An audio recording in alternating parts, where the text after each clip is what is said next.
Hello, good evening, and welcome to another episode of Brett's Old Time Radio Show. Welcome to my home here in beautiful Lyme Bay. Well, now, it's all a bit different today because we are not actually in beautiful Lyme Bay. Welcome to my little home for the summer here in Maderon, which is in southern Spain. It's in the Murcia region. What I'll be doing on my social media is I'll be showing you around the local area. We'll get some photos, we'll get some bits and pieces. So please do make sure you check out my Facebook and Instagram and YouTube channels. They're all called Brett's Old Time Radio Show, and we'll keep you updated and abreast of things that are going on here in sunny Spain. Thank you for joining me once again for our regular late-night visit to those, well, sunny studio archives of old-time radio shows right here at my home on the south coast of Spain. Feel free to send any feedback to brett@tourdate.co.uk, and please do check out our supporter page, which is at patreon.com/Brett's Old Time Radio Show. Well, without further ado, I guess we need to crack on with an episode of Tales of the Texas Rangers. And this is an episode first broadcast on the 25th of February, 1951. It's called The Trap. The National Broadcasting Company presents Joel McCrea in Tales of the Texas Rangers. Tonight, transcribed from Hollywood, another authentic reenactment of a case from the files of the Texas Rangers.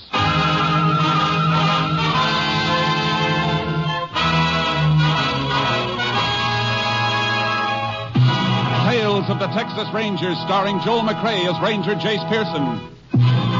Texas, more than 260,000 square miles, and 50 men who make up the most famous and oldest law enforcement body in North America.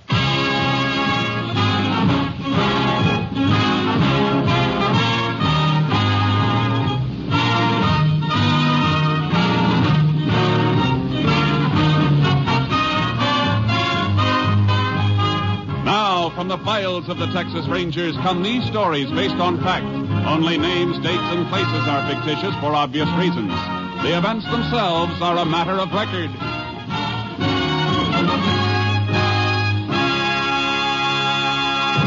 Case for tonight, The Trap.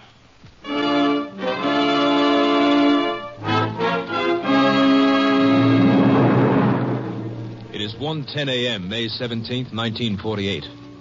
The highway across a barren and thinly populated portion of West Texas is deserted, except for a truck and trailer pushing steadily westward toward El Paso.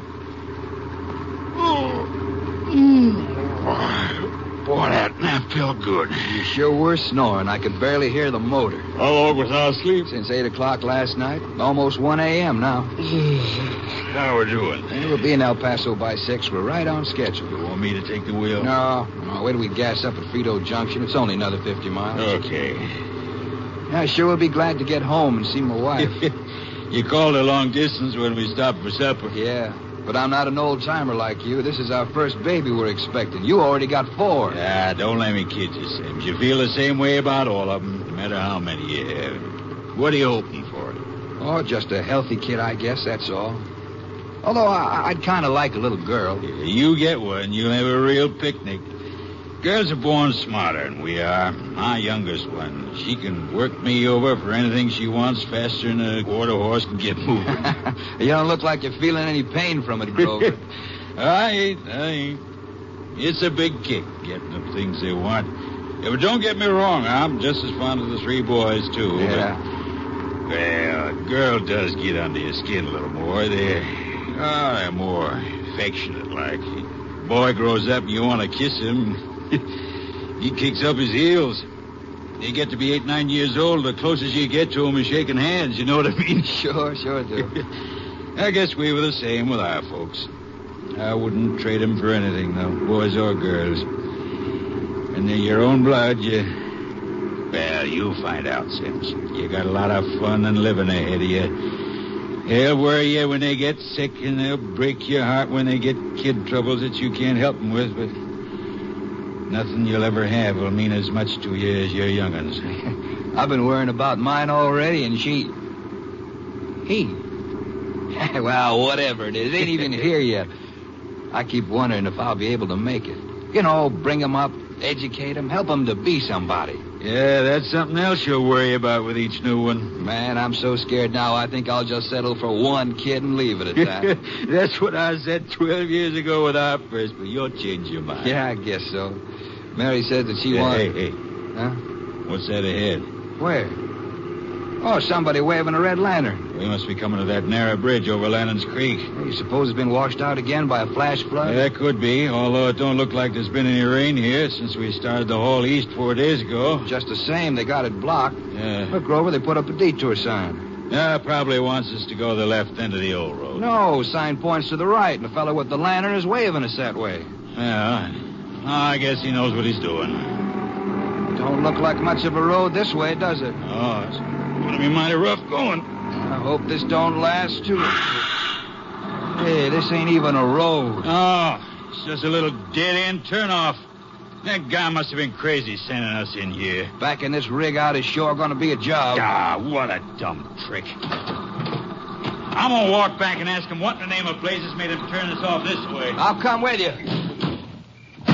You'd think they'd have a highway patrol car stationed there to... Wait a minute. What's the matter? Look by the road. Guy with the lamp is moving that detour sign. Get back to the truck, quick. What is it, Grover? What's wrong? Looks like a hijack. Get it rolling backwards and don't mind what you hit. Just keep going. Grover! Grover! Hey, don't shoot anymore! Don't shoot, he's hurt. You can take him. I said you could take everything. You didn't have... Mary... My kid...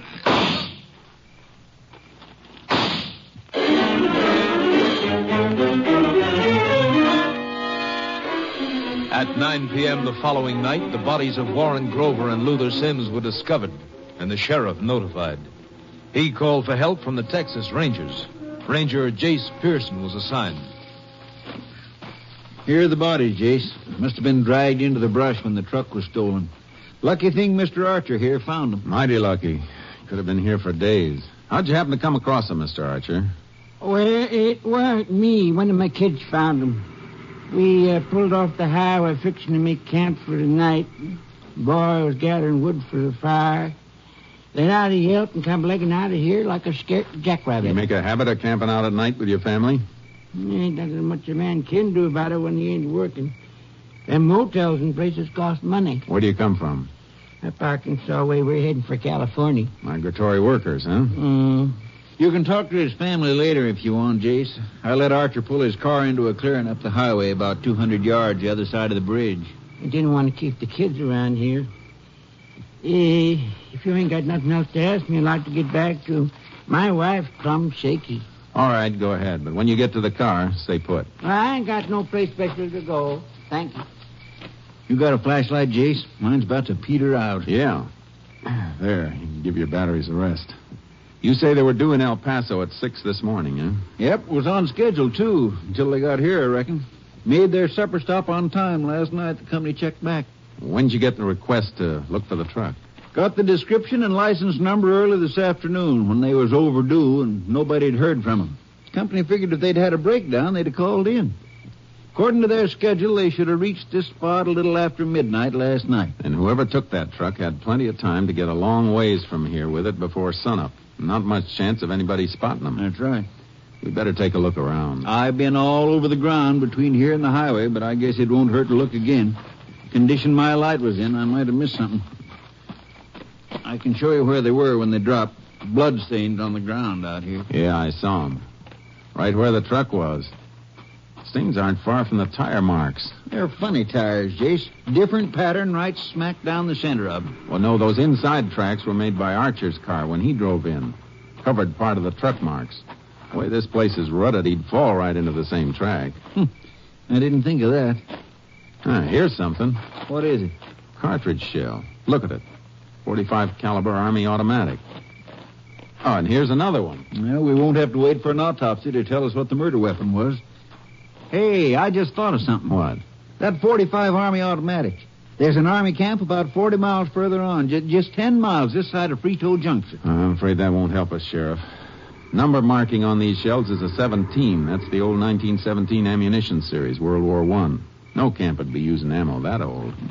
Too bad. I thought for a minute we might have a fast lead. You arranged to have the bodies moved? Yep, sent my deputy to town for an undertaker. Good. Let's walk out to Archer's car, talk to his wife and kids. There's one thing I don't understand, Jace. Why did they pull their truck off the road? A trucker riding alone might do it to grab some sleep, but not a scheduled rig with two drivers. I can't figure that either. Archer's car's up this way, other side of the bridge. Might as well leave your car right where it is. Not much of a walk. Sure. Hold it, Sheriff. What is it? This mark just off the road shoulder here. Sort of a circle in the dirt. Yeah. And whatever made the circle was wet and kind of oily. What do you suppose made it? What would make an oily, round impression that size? Oh, I don't know. Unless maybe it was a lantern. That's what it was, all right. And here's something else. 4 small rectangular marks in the earth. Base of each mark about 2 by 4. Well, I can't figure that. Unless somebody had a table out here. I don't think it was a table. Another thing that would make 4 marks spaced like that's a wooden sawhorse. Say, did this bridge ever wash out? Sometimes, when there's a flash flood. Hey, I see what you're aiming at. When there is a flood, Highway Patrol sets up a detour sign. Sends traffic through that road over across the highway. When that happened last? Oh, not in a couple of months. Now, these marks aren't that old. Somebody detoured that truck into the dead-end road on this side. Lantern and sawhorse were set in here until they were moved onto the road to set up a block. They must have had that particular truck pegged then. Came through at a time when there isn't much traffic between the last town to the east and Frito Junction. Come on, let's talk to Archer.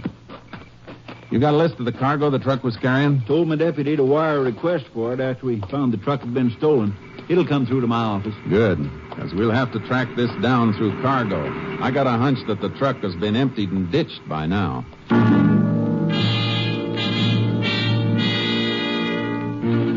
Archer didn't know any more than he'd already told us, and his wife and 3 pale, undernourished kids couldn't add anything. We waited until the bodies were picked up and then headed back for town. The next morning, there was a wire from the trucking company waiting at the sheriff's office. A list of the missing truck's cargo. Here's a report on the cargo, Jace. Valued at $39,000. Let's see. A shipment of automobile radios, huh? Well, that's a break. Why? Because they all have serial numbers. It'll be a lot of work if they try and change the numbers, and if they don't, one of the sets will turn up sooner or later. Yeah, but they didn't send the numbers through to us, Jace. Just the set, make, and model. I'm radioing my headquarters to get them. Come on.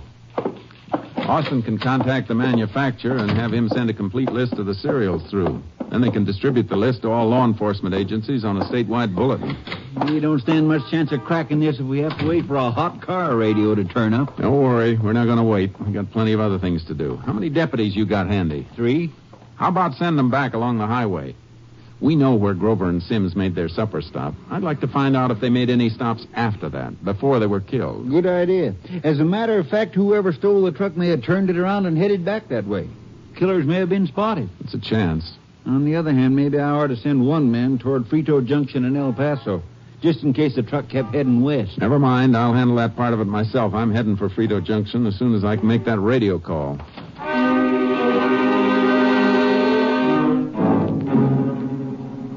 I put through a request for the serial numbers, then headed for Frito Junction. On the way, I got a radio call from KTXA. The missing truck had always made a regular stop at the mobile gas station in Frito Junction. When I got to the station, I sent for the man who'd been on duty the night the truck was hijacked. Yep, I was on duty night before last, Ranger, but Grover and Sims didn't stop here. I know they didn't. They never got this far. What I want to know is, did you see their truck? The station's right at the crossroads. If the truck came through with somebody else driving it, there's a chance you might have seen it. Ranger, I'd like to help you, but, well, there ain't much business during the night, even though the boss does keep the place open as an accommodation of truckers. I usually stretch out on a cot in the office. If a truck stops, I get up. If it don't, I just hear it go past. Any other stations around here open at night? Nope. The truck Grover and Sims were driving always stopped here, didn't it? Yep. Company they drove for has a credit account here. They haul between El Paso and Houston. Well, their tanks are always just about dry when they hit here on the return haul from Houston. I see. You mean the truck would be too low on gas to go much further than this without filling up, providing it came this way? That's right. Thanks. That's a big help. You're welcome, Ranger. Wish I could help more. Grover and Sims were pretty nice guys. That's the trouble with a killing. The wrong people usually get killed. It sounds like you got an impatient customer out there. Yep, one of the soldiers from Camp Boulder. Boys are busy on the pumps. I might as well help him. Hey, he's got the drive blocked. I'll ask him to back up so you can get your car and trailer out. It's all right. He doesn't seem to want gas. May want directions to someplace. Hey, you got a shop here? Yeah, but you have to pull around the back. You're blocking the ranger's car. Oh, I'm sorry. That's okay. Just want to make sure you can help me. Doesn't seem to be much wrong with that motor. There isn't anything wrong with it. It's in top shape. And what do you want to put it in the shop for? Got a new radio. Thought you might be able to install it for me.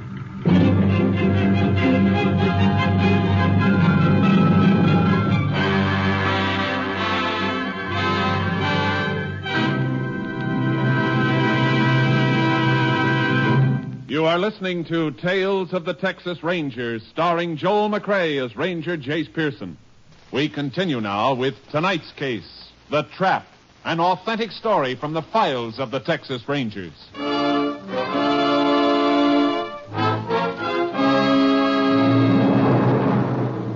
A soldier with a new car radio. It didn't have to mean anything, but it might.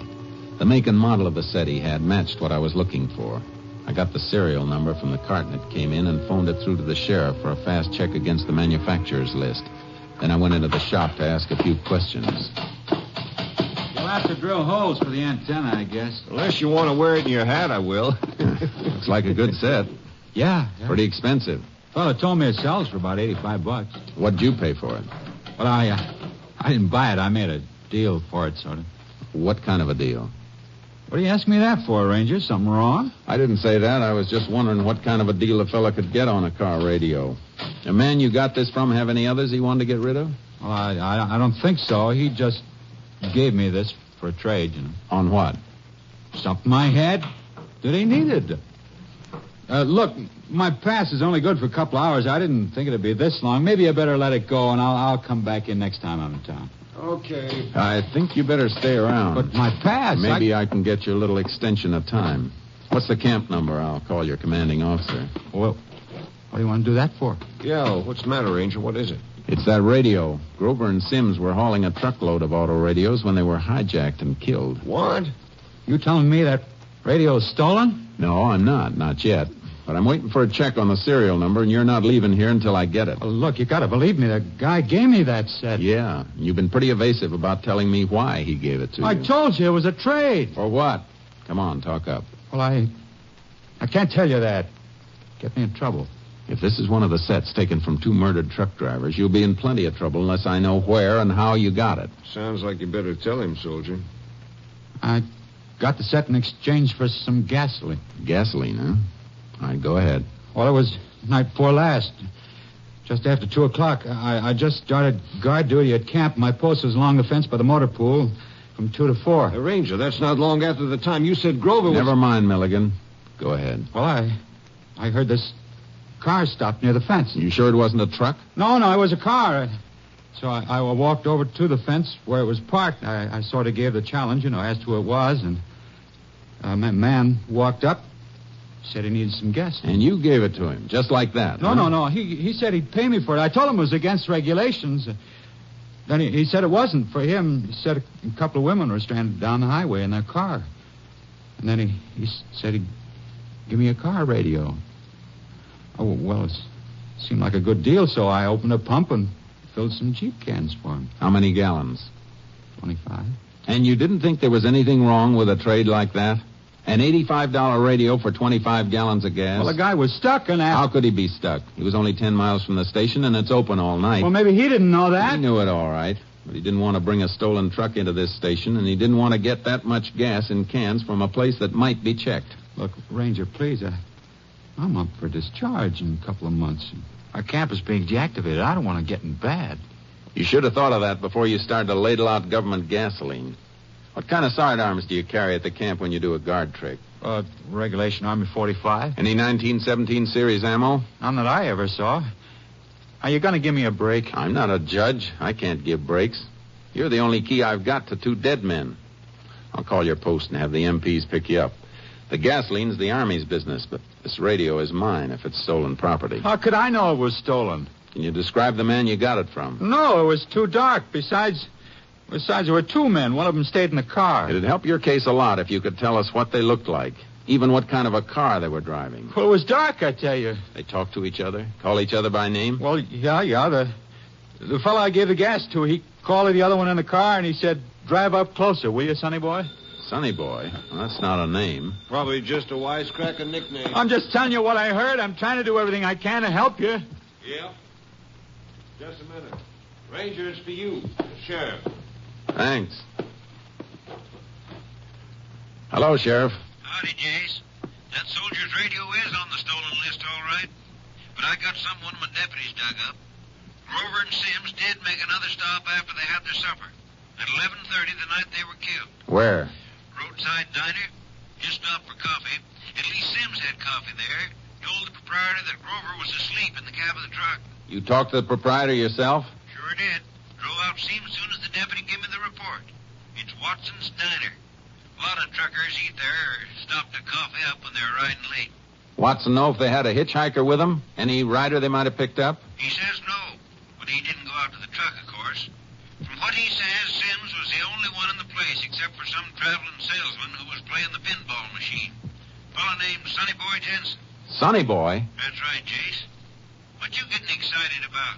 Talk to Watson again. Find out what he knows about Sonny Boy Jensen, who he is and where he comes from. Then meet me back at your office. I'll get there as fast as I can roll.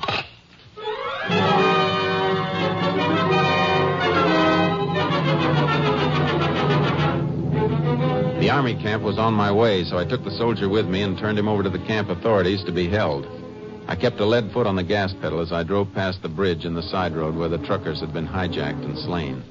It took me almost 2 hours to reach the county seat. The sheriff was standing in front of his office as I drove up. Inform KTXA of any change in location. We'll keep in touch with you. Howdy, Jace. Howdy. What'd you get? Something that might fit. That Jensen's been traveling up and down this highway for years, selling electrical appliances to farmers and ranchers mostly. Men like that'd have good market for car radios once that shipment cooled off. He could be our boy, all right. You get any line on where he comes from? Works out of El Paso mostly, but his home's a small ranch about 150 miles southwest of Frito. Sonny Boy Jensen can't be his real name. No, it's Bertram Jensen. They just call him Sonny Boy. Watson said he left the diner about 5 minutes after Sims and Grover pulled out. Probably passed him on the highway. Had them all staked out and set up that roadblock. You better climb in. Carry out your instructions back to El Paso. Going to El Paso? No, I'll turn south out of Frito and head for Jensen's ranch. I don't think he'd take that hot merchandise into El Paso. Even if he got there before daylight, he'd run into some traffic, and that's the trucking company's home base. He'd be taking a chance unloading any place in the city. I see what you mean. You better check on him while we're rolling. Unit 10 to KTXA. Unit 10 to KTXA. KTXA. Go ahead, Unit 10. This unit en route to Jensen Ranch near County Line, 150 miles southwest of Frito Junction. 10-4. Request check on subject Bertram Jensen, alias Sonny Boy Jensen, El Paso appliance dealer and owner of ranch this unit is headed toward. 10-4. Unit 10, clear. KTXA, Austin. I've been thinking, Jace. This couldn't have been a one-man job. Jensen couldn't drive the truck and his car after the hijack. It wasn't a one-man job. The soldier who gave them the gas they needed for the truck said there were 2 men in the car. 2 men with a bad murder rap hanging over them are liable to fight, Jace. They sure are, Sheriff.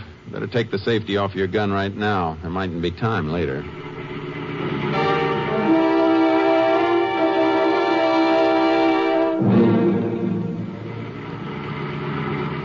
KTXA to Unit 10. Unit 10, go ahead, KTXA. Have a report for you on Bertram Jensen. No record of Sonny Boy alias. Served 3 years in federal penitentiary Leavenworth, 1919 to 1921, with theft of Army material from government armory. Had accomplice named Dolph Muni, convicted on same charge. No record on either since then. 10-4, Unit 10, clear. KTXA Austin. That may answer a couple of our questions, Sheriff. Yep. Where Jensen got that Army 45 and the 1917 ammo series, and who his partner was. If you think he might have kept in touch with Dolph Muni for almost 20 years. There's an old saying, Sheriff, about birds of a feather.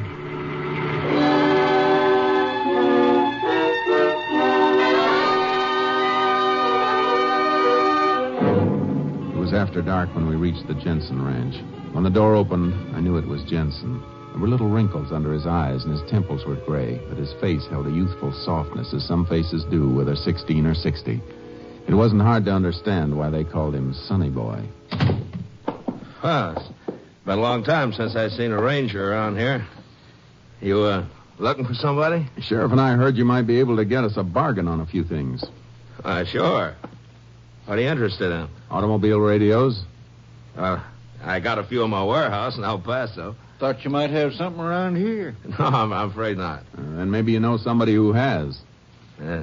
No, I don't know many people. I live alone here. Don't see much of anybody. Had any company this evening? No. 2 ashtrays in this room don't agree with you. There's smoldering butts in both of them, so unless you smoke 2 cigarettes at a time and walk back and forth across the room to put them out, you haven't been alone. All right. A neighbor's visited me. Is that a crime? No. Where is he? In the kitchen. Call him.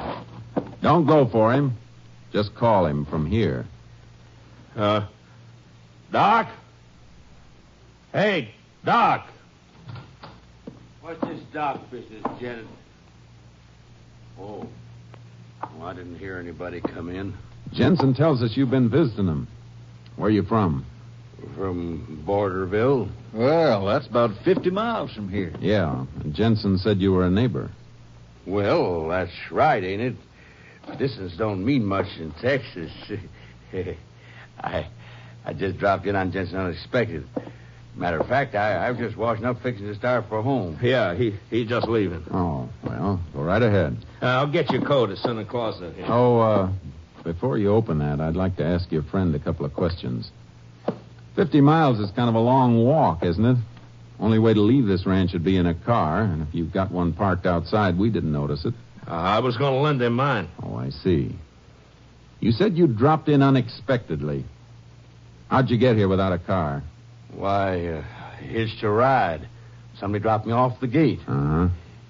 If you got nothing else to ask me, I'd like to be going. Yeah, imagine you would, but I'm not quite finished. Maybe you know where I could get a bargain in an automobile radio. Why, I don't know nothing about radios. It's too bad. I thought you might. All right, Jensen. Give him his coat. By the way, either you heard from Dolph Muni lately? Well, get out of here. You got no right asking questions. You got no warrant. You let us in, Jensen. My story is you broke in, and you ain't going to be able to deny it. Down on that closet shelf, Case. Don't try that, Jensen. Quick, Sheriff. Kick that gun out of his reach. Got it, Case. Muni! He drove through the window. Stay with Jensen. I'll get him. Come on, get over. I can see you, Muni. You better stop running before I fire. No sense trying to get in that car. It's locked. That was in the air, Muni. The next one won't be. How about it? All right, don't shoot. Just walk this way with your hands high.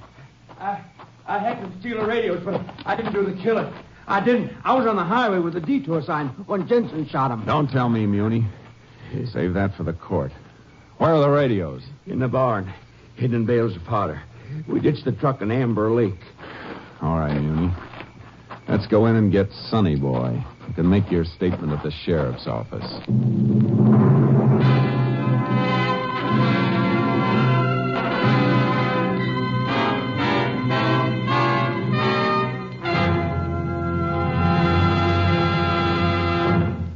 Bertram Sonny Boy Jensen and Dolph Muni were found guilty of the hijacked murder of truck drivers Warren Grover and Luther Sims. Both were sentenced to death in the electric chair at Huntsville Penitentiary. Each of the convicted men made an appeal for clemency, and in January of 1949, the sentence of Dolph Muni was commuted to life imprisonment. But the petition of Sonny Boy Jensen was denied, and on the morning of February 19th, 1949, he was executed.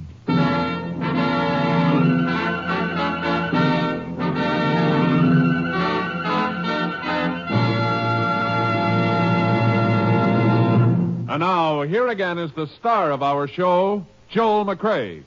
Folks, we want to thank you for the wonderful letters you've been sending to us and the warm and friendly interest you've always shown toward our show. A lot of you have asked the question, what's the title of the theme music heard on Tales of the Texas Rangers? The music you hear at the opening and closing of our show is the Texas Ranger Song, written by Sam Coslow and Harry Bain, and is arranged by Robert Armbruster, the conductor of the NBC Orchestra.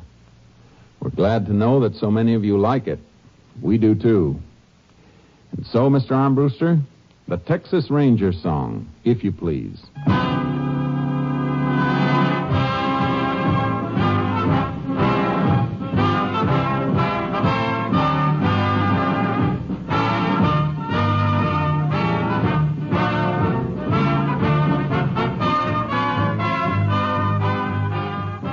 Joel McCrea is currently seen starring in the Universal International Technicolor production Frenchie.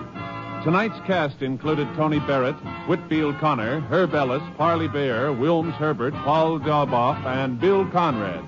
This story was transcribed and adapted by Joel Murcutt, and the program was produced and directed by Stacy Keach. Hal Gibney speaking.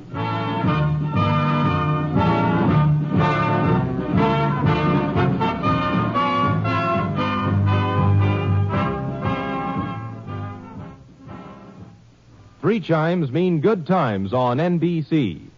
Welcome back. Hope you enjoyed our first episode from sunny Spain this year. It's an episode, of course, of Tales of the Texas Rangers, and we'll be back tomorrow with the brilliant and rather hilarious Steptoe and Son. That's going to be going live at 5 p.m. GMT. You can email me on brett@tourdate.co.uk. I'd love to know your thoughts on the show, and please do check out our Patreon page, patreon.com/Brett's Old Time Radio Show. Thanks for listening. I'll be with you from right here in sunny Spain, 7 days a week, each and every week. And I'll see you next time on Brett's Old Time Radio Show. Love you. Bye.